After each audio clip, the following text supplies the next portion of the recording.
कभी महसूस किया है कि हम एक ऐसी व्यवस्था में जी रहे हैं जहां सब कुछ लगातार घटित हो रहा है, लेकिन क्या आपने कभी सोचा है कि ये सब चला कौन रहा है? ये एक ऐसा सवाल है जो शायद कभी ना कभी हर इंसान के मन में आता ही है। मतलब जब भी हम इस दुनिया को देखते हैं तो सब कुछ एक व्यवस्था में चलता हुआ दिखाई देता है। बिल्कुल। और क्या कभी ये समझने की कोशिश की है कि ये व्यवस्था अपने आप कैसे बनी हुई है, और अगर सब कुछ इतना व्यवस्थित है तो क्या ये संभव है कि इसे कोई चला ही नहीं रहा? सही बात है, कभी कभी ऐसा लगता है ना कि सब कुछ बस हो रहा है, बिना रुके बिना थमे, लेकिन उसके पीछे कोई है या नहीं ये साफ नहीं हो पाता। वही तो आइए आज इसी बात को थोड़ा ध्यान से समझने का प्रयास करते हैं। हमारी ये जो चर्चा चल रही है ना, जैन दर्शन और जीव की अवस्थाएं, स्वर्ग, नरक और उसके बीच, आज हम इसके तीसरे भाग में प्रवेश कर रहे हैं। जी। और अगर हम थोड़ा पीछे जाएं तो पिछले भाग में हमने लोक को समझने का प्रयास किया था। हाँ, हमने देखा था कि ये लोक वो क्षेत्र जहाँ जीव के सभी परिवर्तन घटित होते हैं, वो कोई अनंत शून्य या ऐसे ही बेतरतीब बिखराव नहीं है। एकदम सही। वो एक बहुत ही स्पष्ट, सीमित और सटीक व्यवस्था है। लेकिन देखिए, यहीं से एक बहुत ही गहरा सवाल उठता है। अगर ये एक व्यवस्था है तो इसका संचालन कैसे हो रहा है? मतलब क्या इस पूरी व्यवस्था के पीछे कोई कर्ता है, कोई नियंत्रक है, या फिर ये अपने आप संचालित हो रही है? यही आज की चर्चा का मूल बिंदु है। इस भाग में हम आचार्य उमा स्वामी जी के श्री तत्वार्थ सूत्र के आधार पर ये देखने की कोशिश करेंगे कि इस पूरी लोक व्यवस्था का मूलाधार क्या है। और हाँ, यहाँ ये भी साफ कर दूं कि ये चर्चा किसी निष्कर्ष को थोपने के लिए बिल्कुल नहीं है। बिल्कुल नहीं। हम सिर्फ उन संभावनाओं और उस समझ को टटोलने की कोशिश कर रहे हैं जो इस दर्शन में गहराई से पिरोई गई हैं। बिल्कुल। तो चलिए शुरू करते हैं। हाँ, तो अगर हम इसी विचार से आगे बढ़ें तो मेरे मन में सबसे पहला सवाल यही आता है कि जब हम लोक को एक व्यवस्था मान रहे हैं, और ये व्यवस्था कोई रुकी हुई या स्थिर तस्वीर तो है नहीं। सही कहा, ये बहुत सक्रिय है। बहुत ज्यादा, हर पल यहाँ कुछ ना कुछ बदल रहा है। तो ये व्यवस्था इतनी निरंतरता और स्थिरता के साथ आखिर बनी कैसे हुई है? देखिए, ये सवाल बहुत ही बुनियादी और महत्वपूर्ण है।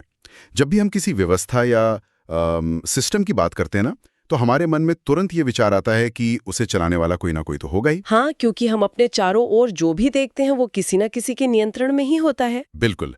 लेकिन आचार्य उमा स्वामी जी के श्री तत्वार्थ सूत्र में इस विषय पर एक बहुत ही अलग दृष्टिकोण दिया गया है।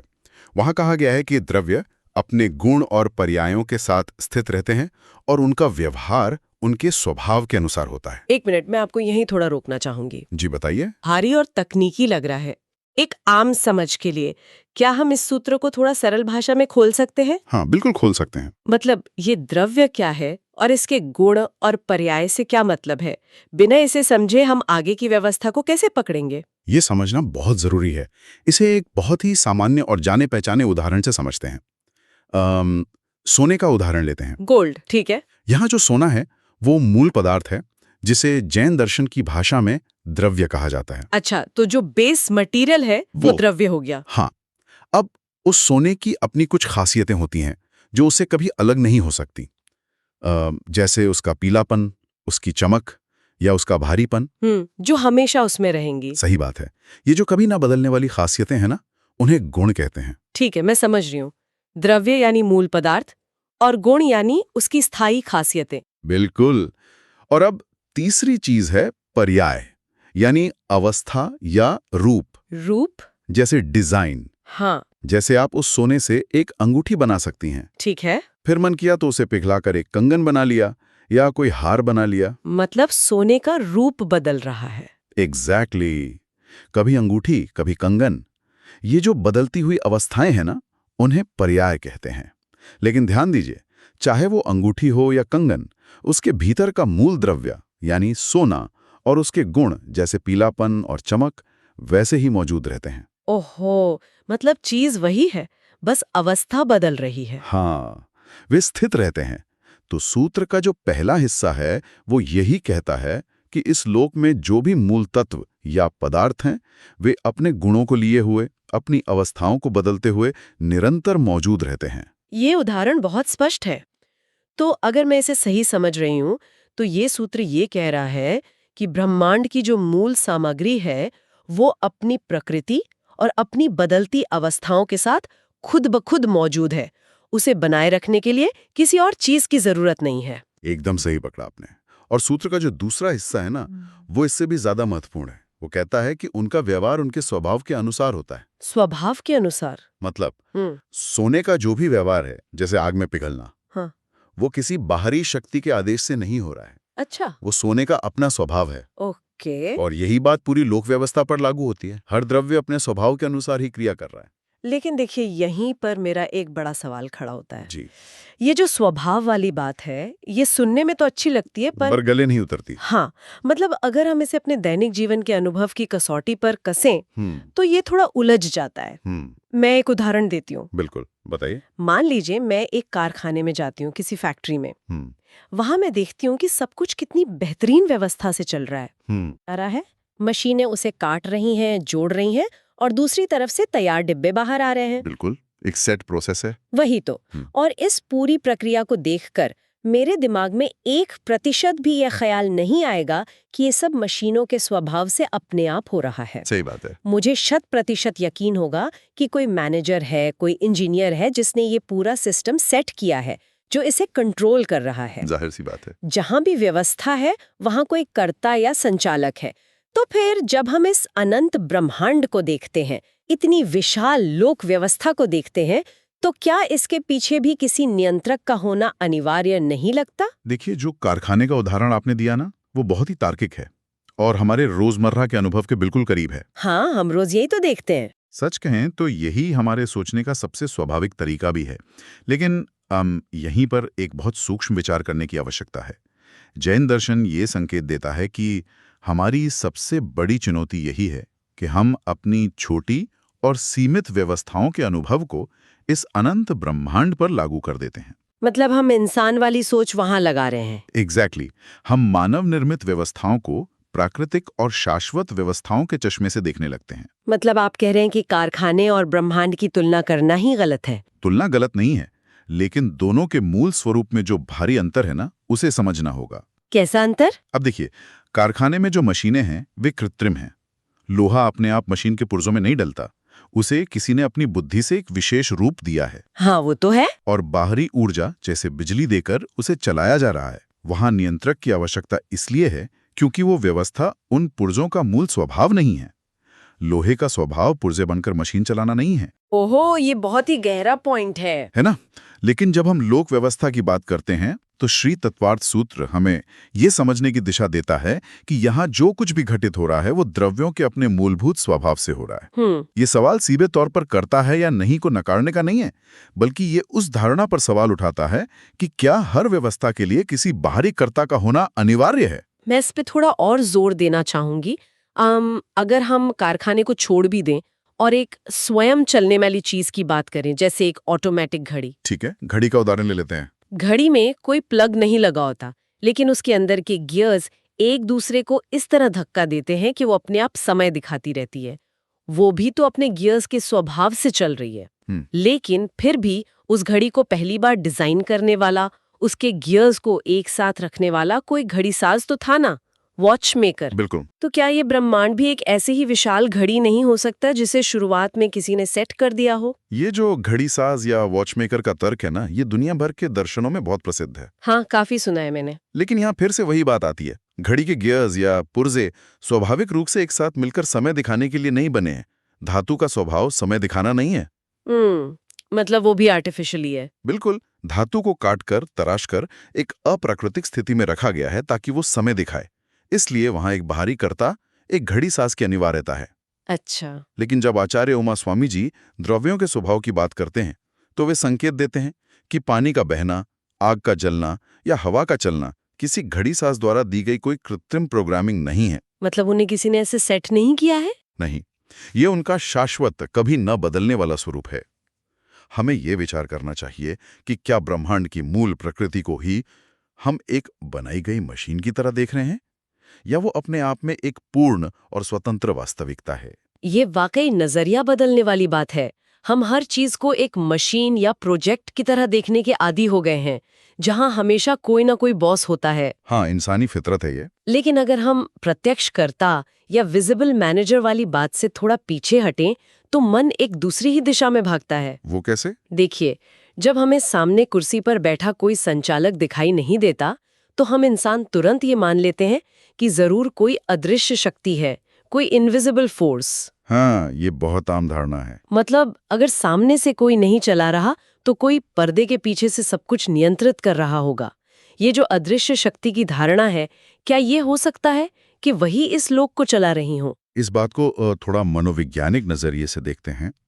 ये मानव मन की एक बहुत ही स्वाभाविक प्रवृत्ति है कि वो अनिश्चितता या बिना कारण की चीजों को स्वीकार नहीं कर पाता। ये तो है। जहां हमें किसी घटना का कारण स्पष्ट रूप से दिखाई नहीं देता, वहां मन तुरंत एक कारण गढ़ लेता है। इसे आप खाली जगह भरने की कोशिश कह सकती हैं। हाँ, क्योंकि बिना किसी कारण की चीजें कैसे हो सकती हैं, ये हमारा दिमाग प्रोसेस ही नहीं कर पाता, हजम ही नहीं होती बात। बिल्कुल। और सिर्फ इतना ही नहीं, इसके पीछे एक तरह की सुरक्षा की भावना भी जुड़ी है। सुरक्षा? कैसे? देखिए, जब हम ये मानते हैं कि कोई अदृश्य शक्ति सब कुछ नियंत्रित कर रही है, तो हमें लगता है कि चीजें बेतरतीब नहीं हैं। कोई तो है जो जिम्मेदार है। हाँ, एक तसल्ली मिलती है कि कोई तो संभाल रहा है। वही तसल्ली। जहां कारण स्पष्ट नहीं होता, हम एक छिपे हुए नियंत्रक की कल्पना कर लेते हैं। लेकिन यहाँ क्या वास्तव में कोई अदृश्य शक्ति है, या ये सिर्फ हमारी समझ की सीमा है? ये सोचने वाली बात है। आचार्य उमा स्वामी जी का जो विश्लेषण है, वो इस ओर इशारा करता है कि हमें किसी छिपे हुए नियंत्रक की कल्पना करके वहीं रुक नहीं जाना चाहिए। मतलब कल्पनाओं में नहीं उलझना है। बिल्कुल। हमें द्रव्यों के वास्तविक अस्तित्व और उनके व्यवहार के आधार को समझना चाहिए। अदृश्य शक्ति की कल्पना अक्सर हमारी अज्ञानता को ढकने का एक साधन बन जाती है। जब हम ये नहीं समझ पाते कि कोई प्रक्रिया प्राकृतिक रूप से कैसे हो रही है, तो हम बस कह देते हैं कि कोई अदृश्य शक्ति इसे कर रही है। ये तो बहुत गहरा विचार है कि हम अपनी ही समझ की सीमा को अपने ही बनाए एक अदृश्य नियंत्रक के विचार से ढक रहे हैं। सही कहा। लेकिन चलिए मैं एक पल के लिए इस बात को भी अलग रख देती हूँ। ना तो कोई प्रत्यक्ष करता है और ना ही ये अनिवार्य है कि कोई अदृश्य शक्ति हो। ठीक है। लेकिन फिर भी एक चीज है जो मुझे बार बार वापस उसी विचार की तरफ खींचती है। वो क्या है? और वो है इस पूरी व्यवस्था में दिखने वाला अद्भुत संतुलन और क्रम। इतना परफेक्ट बैलेंस। ऑर्डर। हाँ, आप जरा प्रकृति को देखिए। मौसम का बिल्कुल अपने समय पर बदलना, पृथ्वी का सूर्य के चारों ओर एक निश्चित कक्षा में घूमना, गुरुत्वाकर्षण का इतना सटीक होना कि न तो हम हवा में उड़ते हैं और न ही जमीन में धंस जाते हैं। बिल्कुल। और जीवों और वनस्पतियों के बीच सांस लेने वाली गैसों का, ऑक्सीजन और कार्बन डाइऑक्साइड का कितना बेहतरीन लेन देन है। जहां भी इतनी भयंकर क्रमबद्धता और सटीकता होती है, तो हमें लगता है कि ये तो किसी बहुत ही शानदार डिजाइन या मास्टर प्लान का ही नतीजा हो सकता है। ऐसा लगना स्वाभाविक है। तो क्या इतना बारीक और सटीक संतुलन बिना किसी डिजाइनर के अपने आप ही संभव है? ये शायद सबसे प्रबल तर्क है जो हमारे मन में उठता है, डिजाइन का तर्क। हाँ, क्योंकि बिना डिजाइन के इतना परफेक्शन कैसे? हम सोचते हैं कि जहां ऑर्डर है, वहां कोई ऑर्डर देने वाला भी होना चाहिए। लेकिन यहां भी अगर हम ध्यान से देखें, तो ये विचार हमारे उसी सीमित अनुभव से आता है जहां इंसानों द्वारा बनाई गई चीजें, जैसे कोई खूबसूरत इमारत, एक पुल या कोई सॉफ्टवेयर डिजाइन की जाती हैं। लेकिन क्या हर प्रकार का संतुलन किसी बाहरी डिजाइन का ही मोहताज होता है? इसे एक दूसरे उदाहरण से समझते हैं। जी बताइए। एक घने जंगल के बारे में सोचिए, फॉरेस्ट इकोसिस्टम। क्या उस जंगल में कोई मुख्य माली या चीफ गार्डनर होता है जो रोज सुबह आकर ये तय करता है कि किस पेड़ को कितना पानी मिलेगा? नहीं। या कौन सा जानवर किस जानवर का शिकार करेगा ताकि संतुलन बना रहे? नहीं, जंगल में कोई ऐसा मैनेजर तो नहीं होता जो ये सब डिसाइड करे। बिल्कुल। फिर भी उस जंगल में एक अद्भुत संतुलन होता है। सूरज की गर्मी से पानी भाप बनता है, बादल बनते हैं, बारिश होती है जिससे जमीन को नमी मिलती है। हाँ। पेड़ उगते हैं, शाकाहारी जानवर उन्हें खाते हैं और मांसाहारी जानवर शाकाहारियों को। जब वे मरते हैं तो उनका शरीर वापस मिट्टी में मिलकर पेड़ों के लिए खाद बन जाता है। एक पूरा साइकिल है। एग्जैक्टली। इस पूरी प्रक्रिया में कोई भी डिजाइनर या नियंत्रक बाहर बैठकर इस चक्र को नहीं चला रहा है। हाँ, वो बस हो रहा है। पानी, धूप, मिट्टी और जीवों का जो अपना अपना स्वभाव है ना, जब वे आपस में मिलते हैं तो ये संतुलन एक परिणाम के रूप में अपने आप उत्पन्न हो जाता है, एक इमर्जेंट प्रॉपर्टी के तौर पर। ये उदाहरण वाकई सोचने पे मजबूर करता है। जल चक्र या जंगल का संतुलन किसी प्लान की वजह से नहीं, बल्कि सिर्फ पानी के वाष्पीकरण और जीवों की भूख जैसे बुनियादी स्वभावों के आपस में टकराने से खुद ब खुद पैदा हो रहा है। ठीक इसी तरह तत्वार्थ सूत्र हमें ये सोचने की दिशा देता है कि इस अनंत लोक व्यवस्था में जो हमें ग्रहों का घूमना या मौसम का बदलना दिखता है, वो भी किन्हीं बाहरी डिजाइनर की योजना नहीं है। अच्छा, वो उन विशाल द्रव्यों के अपने स्वरूप और स्वभाव के कारण स्वाभाविक रूप से घटित होने वाला क्रम है। व्यवस्था को समझने के लिए हमें बाहरी डिजाइन की कल्पना पर निर्भर रहने की आवश्यकता नहीं है। मतलब जो हमें डिजाइन लग रहा है वो असल में डिजाइन है ही नहीं। जो संतुलन हमें बाहर से डिजाइन किया हुआ लगता है, वो वास्तव में द्रव्यों के स्वभाव का एक प्राकृतिक और सहज परिणाम हो सकता है। तो अगर हम इन सारी बातों को जो हमने अभी तक चर्चा की है एक साथ पिरोने की कोशिश करें जी। सबसे पहले हमने देखा कि हमारी मानव निर्मित व्यवस्थाओं की तरह यहाँ कोई सामने बैठा मैनेजर या प्रत्यक्षकर्ता दिखाई नहीं देता। बिल्कुल। फिर हमने समझा कि जिस अदृश्य शक्ति के पीछे हम भागते हैं वो काफी हद तक हमारे अपने मन की कल्पना और सुरक्षित महसूस करने की एक मनोवैज्ञानिक जरूरत प्रतीत होती है। सही। और अभी हमने देखा कि जिस बाहरी डिजाइन या संतुलन को देखकर हम किसी रचयिता की मांग करते हैं, वो संतुलन एक जंगल या जल चक्र की तरह बिना किसी बाहरी डिजाइनर के भी प्राकृतिक रूप से उभरकर सामने आ सकता है। एकदम सही सारांश निकाला आपने। तो जब इन सभी बाहरी नियंत्रणों की अनिवार्यता धीरे धीरे कम होती जा रही है, तो क्या अंततः हम इस संभावना पर आ रहे हैं कि ये पूरी की पूरी व्यवस्था, ये अनंत ब्रह्मांड बिना किसी नियंत्रक के पूरी तरह से अपने ही स्वभाव और अपने ही भीतर मौजूद नियमों से स्वयं चल रहा है? बिल्कुल। जैन दर्शन के गहन चिंतन के अनुसार जब हम सभी बाहरी संभावनाओं, दृश्यकर्ता, अदृश्य शक्ति और कृत्रिम डिजाइन का विश्लेषण करते हैं, तो यही विचार सबसे प्रमुखता और तार्किकता के साथ सामने आता है। ये विचार शुरुआत में हमारे सामान्य अनुभवों को और हमारी पुरानी मान्यताओं को बहुत बड़ी चुनौती देता है। हाँ, क्योंकि हमने तो हमेशा यही माना है कि कोई ना कोई तो चला ही रहा होगा। वही ना, क्योंकि हमने हमेशा ये मानकर दुनिया को देखा है कि हर क्रिया के पीछे कोई कराने वाला होता है। लेकिन आचार्य उमा स्वामी जी का जो मूल सूत्र है, जिस पर हम शुरू से बात कर रहे हैं, द्रव्य अपने स्वरूप के अनुसार स्थित रहते हैं। हाँ, वो स्पष्ट रूप से हमें ये समझने की दिशा देता है कि ये व्यवस्था बिना किसी बाहरी कर्ता या डिजाइनर के सिर्फ अपने मूल आधार और द्रव्यों के स्वभाव पर स्वाभाविक रूप से संचालित हो सकती है। मतलब चीजें अपनी प्रकृति के हिसाब से काम कर रही हैं। बिल्कुल। आग का गर्म होना, पानी का बहना, हवा का चलना, इन सब के लिए किसी आदेश या कंट्रोल रूम की आवश्यकता नहीं है। सही बात है। आग को कोई बताते थोड़ी है कि उसे जलना है। एग्जैक्टली। ये उनका स्वभाव ही है जो इस पूरे लोक को निरंतर गतिशील और संतुलित बनाए रखता है। तो अब तक जो हमने देखा उसमें हर संभावना सामने रखकर भी एक बात स्पष्ट नहीं हो पाती कि आखिर ये पूरी व्यवस्था टिक किस आधार पर रही है। हाँ, और शायद यहीं से बात उस दिशा में मुड़ती है जहां हमें बाहर नहीं बल्कि स्वयं व्यवस्था के भीतर देखना शुरू करना पड़ता है। बिल्कुल। तो अगर हम ना इसी बात को थोड़ा और गहराई से समझें, हाँ, मतलब पिछले हिस्से में हमने ये तो देख लिया कि कोई बाहरी कर्ता स्पष्ट रूप से नहीं दिखता। बिल्कुल नहीं दिखता। तो जैन दर्शन में जिस स्वभाव से चलने की बात कही गई है, उसका जमीनी स्तर पर मतलब असल में क्या अर्थ है? देखिए, ये एक बहुत ही दिलचस्प और गहरा बिंदु है। जब जैन दर्शन ये कहता है ना कि पूरी व्यवस्था स्वभाव से चल रही है, तो इसका मतलब ये बिल्कुल नहीं है कि कोई बाहरी या अदृश्य शक्ति है जो पीछे बैठकर सब कंट्रोल कर रही है। अच्छा, मतलब कोई अदृश्य रिमोट कंट्रोल नहीं है? एकदम नहीं। इसका सीधा सा संकेत इस ओर है कि प्रत्येक जो द्रव्य है, द्रव्य यानी जो हमारा मूल तत्व है या सब्सटेंस, हाँ बिल्कुल, वो द्रव्य अपने ही स्वरूप के अनुसार स्थित रहता है और क्रियाशील होता है। एक मिनट, इसे थोड़ा और समझते हैं। अपने ही स्वरूप के अनुसार क्रियाशील है, ये सुनने में तो बहुत दार्शनिक लगता है। लेकिन व्यवहार में इसका क्या मतलब हुआ? मतलब क्या ये किसी आंतरिक ऑटोमेटिक आधार की तरफ इशारा कर रहा है? बिल्कुल, आपको इसे एक आंतरिक आधार ही समझना चाहिए। अच्छा, अगर हम आचार्य उमा स्वामी जी के तत्वार्थ सूत्र का संदर्भ लें, तो वहां इस विषय पर बहुत स्पष्टता से कहा गया है कि जो द्रव्य हैं वो अपने स्वरूप के अनुसार ही स्थित रहते हैं। ओहो, यानी जब जैन दर्शन में स्वभाव शब्द का उपयोग होता है ना, तो उसका अर्थ किसी बाहरी सत्ता द्वारा थोपे गए नियम नहीं है। मतलब बाहर से कोई डंडा लेके नहीं खड़ा है? बिल्कुल नहीं। स्वभाव का सीधा अर्थ है उस द्रव्य का अपना मूल स्वरूप। उसकी अपनी इनहेरेंट प्रॉपर्टी। अगर मैं इसे रोजमर्रा के किसी उदाहरण से समझने की कोशिश करूं, हाँ बताइए। जैसे पानी का स्वभाव है ढलान की तरफ बहना। बिल्कुल। अब पानी सुबह उठकर कोई रूल बुक तो पढ़ता नहीं है कि अरे आज मुझे नीचे की तरफ बहना है। हाँ सही बात है। वो बस उसकी मूल प्रवृत्ति है जिससे वो अलग हो ही नहीं सकता। क्या जैन दर्शन इसी स्वभाव की बात कर रहा है? ये बहुत ही सटीक उपमा दी है आपने।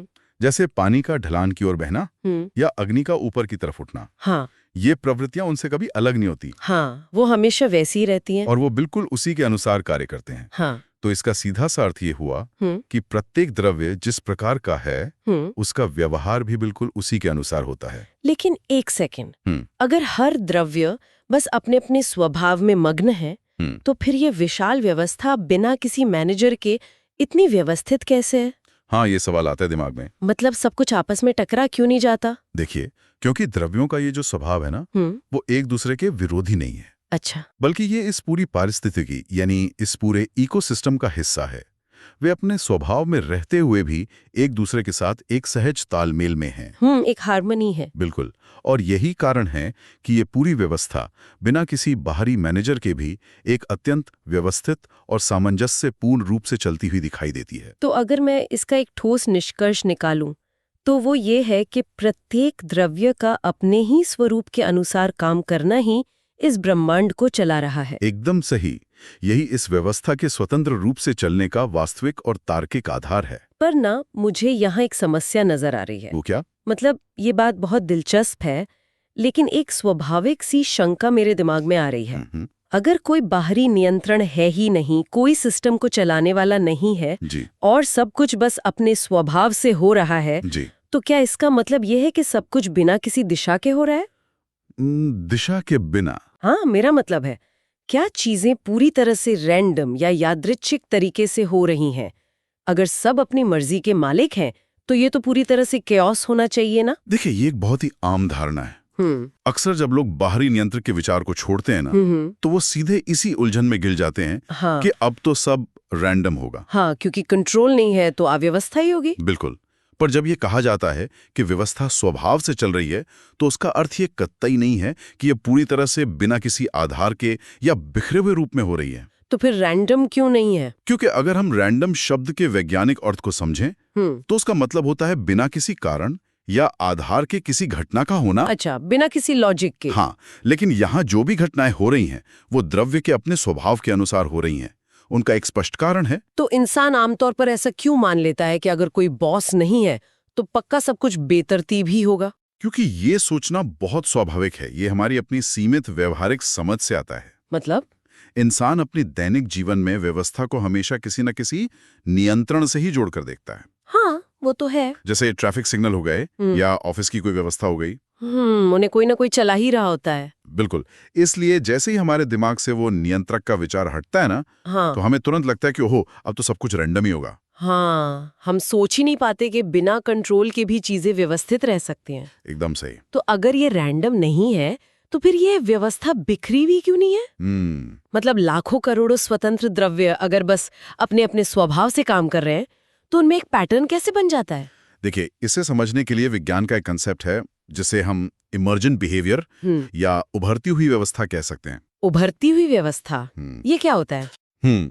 जैसे आसमान में आपने कभी हजारों पक्षियों को एक साथ उड़ते देखा है, जिसे मर्मरेशन कहते हैं। हाँ, वो जो एक बड़ा सा वेव जैसा आकार बनाते हैं हवा में, बहुत खूबसूरत लगता है। बिल्कुल। जब वो हजारों पक्षी एक साथ इतना जटिल आकार बनाते हैं ना, तो वहां कोई चीफ एग्जीक्यूटिव पक्षी नहीं होता जो सबको निर्देश दे रहा हो। अरे हाँ, ये तो मैंने सोचा ही नहीं। वहां हर एक पक्षी केवल अपने आसपास के कुछ पक्षियों से एक निश्चित दूरी बनाए रखने के अपने स्वभाव का पालन कर रहा होता है। और उसी आंतरिक स्वभाव के कारण एक बेहद जटिल और खूबसूरत व्यवस्था बिना किसी बाहरी नियंत्रक के खुद ब खुद उभरकर सामने आ जाती है। वाओ, ये तो बहुत ही कमाल का उदाहरण है। जी। मतलब अनुशासन बाहर से नहीं थोपा जा रहा है, बल्कि उन इकाइयों के अपने भीतर ही मौजूद है। सही कहा। और जैसा आचार्य उमा स्वामी जी ने इशारा किया था, द्रव्यों का व्यवहार उनके स्वभाव से संबंधित है। ये इस बात का बहुत बड़ा संकेत है कि द्रव्य का आचरण किसी बाहरी नियंत्रण से नहीं, बल्कि पूरी तरह से उसके अपने स्वरूप से जुड़ा है। तो चूंकि वो अपने स्वरूप से बंधा है, इसलिए घटनाएं एक निश्चित नियम के तहत ही घटित होती हैं। बिल्कुल। तो स्वभाव से चलने का अर्थ रैंडम होना तो बिल्कुल भी नहीं है। हाँ, ये बात तो अब एकदम साफ हो गई। ये प्रत्येक द्रव्य की एक सुनिश्चित और वैज्ञानिक प्रक्रिया है। नियम पूरी तरह से मौजूद हैं। बस उनके काम करने का तरीका हमारी उस धारणा से अलग है, जहां हम एक डंडा लेकर खड़े नियम बनाने वाले को खोजते रहते हैं। एकदम सही। पर रुकिए एक सेकंड, अगर नियम मौजूद हैं, जी, तो यहाँ से एक नया विवाद जन्म लेता है। वो कैसे? देखिए, ये तो स्पष्ट हो गया कि व्यवस्था रैंडम नहीं है, नियमबद्ध है। बिल्कुल। लेकिन हमारे सांसारिक अनुभव में जहां भी नियम होते हैं, उन्हें कोई ना कोई बनाता है। जैसे किसी देश का संविधान हो तो उसे एक संविधान सभा बनाती है। खेल के नियम भी तय किए जाते हैं। हाँ, सही बात। तो इस विशाल लोक व्यवस्था के जो नियम हैं, क्या ये नियम किसी बाहरी सत्ता ने बनाए हैं, या ये स्वयं द्रव्यों के स्वभाव में ही निहित है? मैं कहूंगा कि अगर हम इसे बड़ी तस्वीर से जोड़कर देखें ना, तो ये सबसे अहम प्रश्न है। जब ये सिद्ध हो गया कि ब्रह्मांड रैंडम नहीं है, तो इंसान का दिमाग स्वाभाविक रूप से पूछता है कि भाई, इस नियमबद्धता का स्रोत क्या है? बिल्कुल, क्योंकि हम तो यही मानकर चलते हैं कि जहाँ लॉ है, वहाँ एक लॉ मेकर का होना जरूरी है। हाँ। हम इस ब्रह्मांड के संदर्भ में भी यही मान्यता लगा देते हैं कि इसके नियम भी किसी ने बैठ के रचे ही होंगे। और यहीं पर हमें अपनी इस धारणा पर थोड़ा रुककर विचार करना होता है। अच्छा, क्या ये धारणा हर स्थिति में सही है? क्या ये सच में जरूरी है कि हर नियम किसी बाहरी सत्ता द्वारा ही बनाया गया हो? जैन दर्शन कहता है कि ऐसा बिल्कुल आवश्यक नहीं है। तो फिर ये नियम आते कहाँ से हैं? क्या ये नियम स्वयं द्रव्यों के स्वभाव में ही गहराई से निहित है? बिल्कुल। जैन दर्शन और तत्वार्थ सूत्र के अनुसार ये नियम बाहर से लगाए गए या आरोपित नहीं हैं। मतलब इम्पोज नहीं किए गए? नहीं। देखिए, दो तरह के नियम होते हैं। एक जो बाहर से थोपे जाते हैं, जिन्हें तोड़ना संभव है, जैसे ट्रैफिक के नियम। हाँ, वो तो लोग रोज ही तोड़ते हैं। बिल्कुल। और दूसरे वे नियम होते हैं जो किसी चीज का मूल आधार होते हैं, जिन्हें हम डिस्क्रिप्टिव लॉज कह सकते हैं। मतलब जो बस ये बताते हैं कि चीजें असल में कैसी हैं। हाँ, इसे आप ज्यामिति या ज्योमेट्री के उदाहरण से समझ सकती हैं। कैसे? जैसे एक त्रिभुज यानी ट्रायंगल, उसके तीनों कोणों का योग हमेशा 180 डिग्री होता है। हाँ, ये तो गणित का नियम है। पर अब ये नियम किसी पुलिस वाले ने तो नहीं बनाया ना? नहीं, बिल्कुल नहीं। ना ही किसी बाहरी सत्ता ने त्रिभुज को आदेश दिया है कि तुम ऐसे ही रहना। उसका 180 डिग्री होना त्रिभुज होने के स्वभाव में ही निहित है। कोई बाहरी शासक उसे लागू नहीं कर रहा है। अरे वाह, ये बात तो सच में नजरिए को पलट कर रख देती है ना? मतलब गुरुत्वाकर्षण या द्रव्यों के नियम कोई ऐसा कानून नहीं है जिसे लागू किया जा रहा हो। बिल्कुल। बल्कि वे बस इस बात का वर्णन है कि वे द्रव्य अपने मूल रूप में काम कैसे करते हैं। सटीक तौर पर श्री तत्वार्थ सूत्र में जब द्रव्यों के स्वरूप का वर्णन आता है ना, तो यही संकेत मिलता है कि द्रव्य अपने स्वरूप के अनुसार ही कार्य करते हैं। तो इसका मतलब जो नियम हमें इस लोक व्यवस्था में अनुभव होते हैं, वे किसी बाहरी सत्ता द्वारा आरोपित नहीं है, बल्कि वे द्रव्य के अपने स्वभाव से ही अभिन्न रूप से जुड़े हुए हैं। एकदम सही। और यहीं से ये संभावना बहुत मजबूत होकर उभरती है कि ये पूरी व्यवस्था वास्तव में किसी रचयिता के नियमों पर नहीं, बल्कि अपने भीतर ही निहित आधार के अनुसार स्वतंत्र रूप से संचालित हो रही है।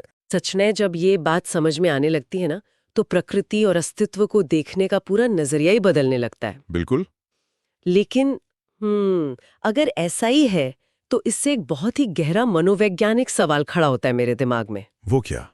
अगर नियम भीतर ही हैं, कोई बाहरी संचालक नहीं है और सब कुछ अपने स्वभाव से चल रहा है, तो हम इंसान हमेशा ऐसा क्यों मान लेते हैं कि कोई इस व्यवस्था को चला रहा है? हाँ, ये बहुत बड़ा सवाल है। मतलब क्या ये हमारा कोई कॉस्मिक मिडिल मैनेजमेंट सिंड्रोम है? ये जो नियंत्रण का भ्रम या इल्यूजन ऑफ कंट्रोल है, ये हमारे भीतर आखिर पैदा कैसे होता है? देखिए, ये ना मनोविज्ञान और दर्शन का एक बहुत ही सुंदर संगम है। अच्छा। जब इंसान इस विशाल लोक व्यवस्था को देखता है, तो स्वाभाविक रूप से उसके भीतर ये धारणा उत्पन्न होती है कि इसे कोई ना कोई तो चला ही रहा होगा। लेकिन जब हम इसे तार्किकता की कसौटी पर कसते हैं, तो ये धारणा किसी बहुत स्पष्ट प्रमाण पर आधारित नहीं दिखती।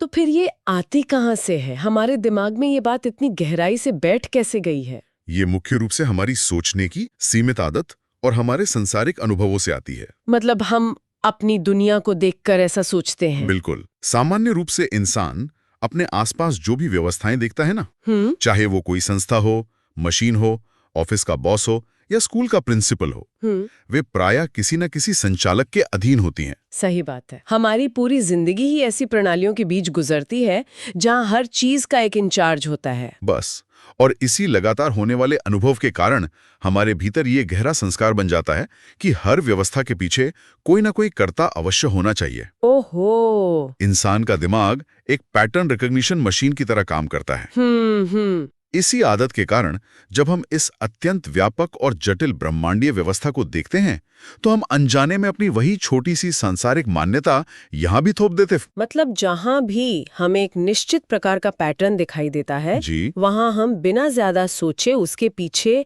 किसी संचालक की कल्पना कर लेते हैं। जैसे बादलों में किसी चेहरे का आकार देख लेना। हाँ, एकदम सटीक उदाहरण है। और इसमें मानव मनोविज्ञान की एक और बहुत बड़ी भूमिका है। वो क्या? जब किसी विशाल चीज का कारण स्पष्ट रूप से समझ में नहीं आता ना, तब इंसान का मन स्वयं एक कारण मान लेने की गहरी प्रवृत्ति रखता है। ऐसा क्यों? मन को ऐसा करने की क्या जरूरत है? मतलब अज्ञानता को स्वीकार कर लेना इतना मुश्किल क्यों है हमारे लिए? क्योंकि अनिश्चितता यानी अनसर्टेनिटी में रहना इंसान के मन को बहुत कठिन और असहाय लगता है। अच्छा।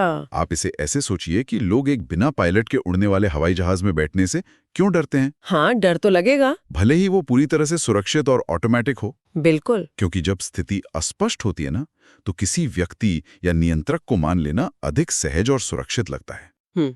एक मनोवैज्ञानिक सांत्वना मिलती है। बिल्कुल। और इसी कारण से हमारे भीतर ये नियंत्रण का विचार और अधिक मजबूत हो जाता है। ये तो बहुत ही चौंकाने वाला विश्लेषण है ना?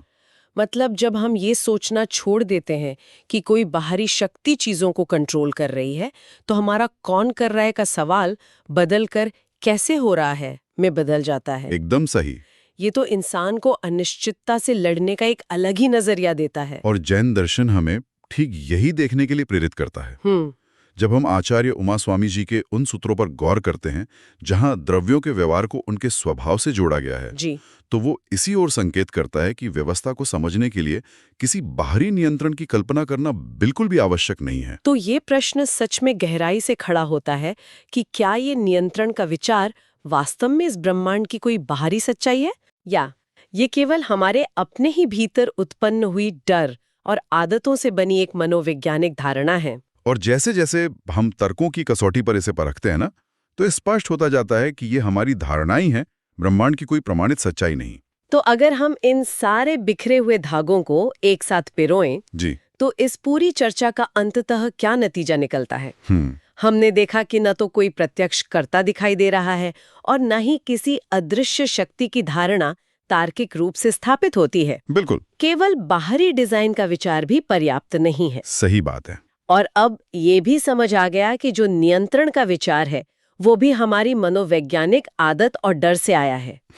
तो क्या ये बात पूरी तरह से स्पष्ट होती है कि ये लोग किसी के नियंत्रण में है या ये अपने स्वभाव के नियमों से अनादिकाल से बस संचालित है? देखिए, इस पूरी चर्चा का सिंथेसिस करना बहुत महत्वपूर्ण है। जब हम इन सभी तर्कों को एक क्रम में रखकर देखते हैं ना, तो हम पाते हैं कि कोई प्रत्यक्ष कर्ता स्पष्ट रूप से नहीं दिखाई देता। जी। अदृश्य शक्ति की धारणा भी किसी ठोस प्रमाण पर खड़ी नहीं होती। बिल्कुल। व्यवस्था को केवल किसी बाहरी ग्रैंड डिजाइन से समझाना भी अधूरा लगता है। हाँ। दूसरी ओर जब हम स्वभाव के आधार पर द्रव्य के व्यवहार को देखते हैं तो बहुत ही तार्किक और वैज्ञानिक ढंग से समझ में आता है। हाँ, वो लॉजिकल लगता है। और अंत में नियंत्रण का विचार भी मानव अनुभव और सोच की सीमित प्रवृत्ति से ही उत्पन्न हुआ प्रतीत होता है। मतलब ये सारे तर्क, सारे विचार एक ही दिशा में इशारा कर रहे हैं। बिल्कुल। कोई भी तर्क बाहरी नियंत्रण की वकालत मजबूती से नहीं कर पा रहा है। एकदम सही कहा आपने। और ये समझ किसी एक बिंदु या एक शंका से नहीं उभरती,